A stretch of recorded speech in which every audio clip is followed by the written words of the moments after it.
Biology chapter number 4 history of the formulation of cell theory. ये topic जो है वो शॉर्ट क्वेश्चंस के लिए बहुत ज़्यादा इंपॉर्टेंट है। लॉन्ग क्वेश्चन में ये पूरा टॉपिक नहीं आता होता। तो इस टॉपिक में हम लोग ये देखेंगे कि what is a cell theory and how cell theory is formed. Cell theory होती क्या है और सेल थ्योरी जो है वो किस तरह से बनाई गई थी। तो ये बात स्टार्ट होती है जी एरिस्टोटल से।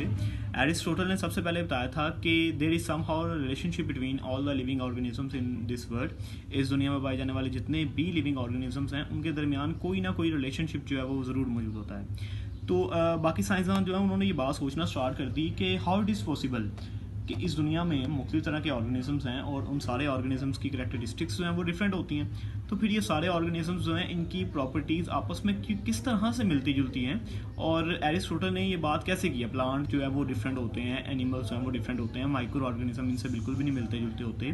तो फिर ये किस तरह से सारे ऑर्गेनिजम्स जो हैं ये आपस में रिलेट करते हैं। फिर उसके बाद रॉबर्ट हुक जो है 1665 के अंदर 19th सेंचुरी में रॉबर्ट हुक जो है 1665 के अंदर 19th सेंचुरी में इन्होंने जो है वो अपनी एक सेल्फ मेड माइक्रोस्कोप बनाई। और सेल्फ मेड माइक्रोस्कोप के अंदर इन्होंने हनी कोम्ब लाइक स्ट्रक्चर्स मतलब इन्होंने जो है वो ये किया कि प्लांट की बार्क ली और बार्क को जो है वो माइक्रोस्कोप के नीचे रख के देखा तो उन्होंने नज़र आया, उन्होंने देखा कि वहाँ पे जो है वो हनी कोम्ब लाइक स्ट्रक्चर्स मौजूद हैं। जिस तरह से हनी के अंदर स्ट्रक्चर्स होते हैं हनी के कोम्ब में, वैसे स्ट्रक्चर्स मौजूद हैं। इन स्ट्रक्चर्स को इन्होंने सेलुलाए का नाम दे दिया। सेलुलाए से वर्ड जो है वो फिर निकला सेल। उसके बाद फिर तीसरे साइंटिस्ट आए जी एंटोनी वैन लेमनहुक। लेकिन एक बात मैं और आपको बता दूं कि रॉबर्ट हुक ने ये भी बताया था कि cell is an empty space, cell के अंदर कुछ भी नहीं होता। सेल जो अंदर से बिल्कुल खाली होता है, बाहर वाली साइड पर उसकी एक मेम्ब्रेन होती है जिसको इन्होंने सेल मेम्ब्रेन का नाम दिया, सेल की वॉल का नाम दिया। और इन्होंने ये बताया था कि सेल के अंदर कोई चीज़ भी मौजूद नहीं होती। फिर उसके बाद एंटोनी वैन लेमनहुक आए, इन्होंने जो है वो पाउंड वाटर के अंदर से जो है माइक्रो ऑर्गेनिजम्स को डिस्कवर किया और इन्होंने माइक्रो ऑर्गेनिजम्स को नाम दे दिया एनिमल्क्यूल्स का नाम दे दिया।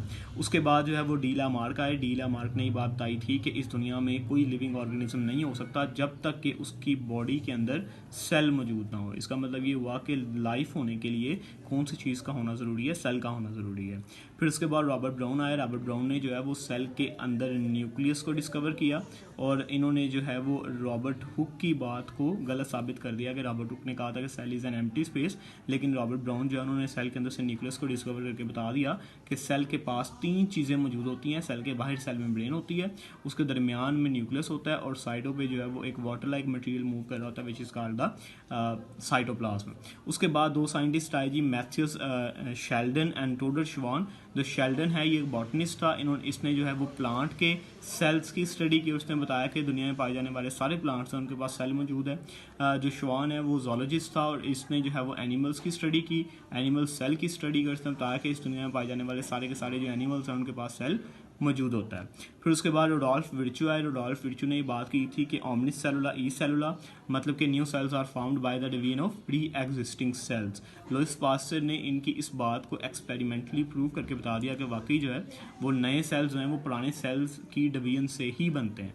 तो इस तरह से इन सारे साइंटिस्ट की डिफरेंट डिस्कवरीज की वजह से सेल थ्योरी बन गई जो कि शेल्डन और श्वान ने बनाई थी। और इसके जो है तीन मेन पास्टुलेट थे। पहला पास्टुलेट ये था कि cell is the structural and functional unit of life. और दूसरा पास्टुलेट ये था कि every organism in this world had one और मोर देन वन सेल। तीसरा पास्टुलेट ये था कि new cells are found by the division of pre existing cells. तो ये तीन पास्टुलेट सेल थ्योरी के जो कि बहुत ज़्यादा इंपॉर्टेंट है शॉर्ट क्वेश्चन में, और ये सारे साइंटिस्ट हैं इनकी डिस्कवरीज भी शॉर्ट क्वेश्चन में आपने याद करनी है। उसके बाद एक छोटा सा टॉपिक आता है हमारे पास सब सेलुलर और ए सेलुलर पार्टिकल्स। कि इस दुनिया में कुछ लिविंग ऑर्गेनिज्म ऐसे भी हैं जिनके पास सेल नहीं होता लेकिन वो लिविंग ऑर्गेनिजम्स होते हैं, उनको हम लोग सब सेलुलर और ए सेलुलर पार्टिकल्स का नाम देते हैं। लाइक वायरसेस, विराइड्स, पिरियंस, ये सारे लिविंग ऑर्गेनिजम्स वो हैं कि जिनके पास सेल मौजूद नहीं होता, तो इनको हम लोग एक सेलुलर पार्टिकल्स का नाम देते हैं। इनके अंदर कोई मेटाबॉलिक एक्टिविटीज़ नहीं होती, सिर्फ चंद एक प्रॉपर्टीज़ इनकी होती हैं जो कि लिविंग ऑर्गेनिज्म से मिलती हैं। जिस तरह से कि ये जो है रिप्रोडक्शन करके अपने जैसे नए ऑर्गेनिजम्स की फॉर्मेशन करवा सकते हैं। और जब इनको हम लोग वायरसेस के में हम लोग डिटेल से पढ़ चुके हैं कि वायरसेस की क्या प्रॉपर्टीज़ हैं, तो वही सारी प्रॉपर्टीज़ हैं वो ए सेलुलर पार्टिकल्स की भी होती हैं। ये भी शॉर्ट क्वेश्चन में आपने याद रखना है। पूरा टॉपिक जो है इसमें सारे शॉर्ट क्वेश्चन ही हैं और यही आपने याद करना है।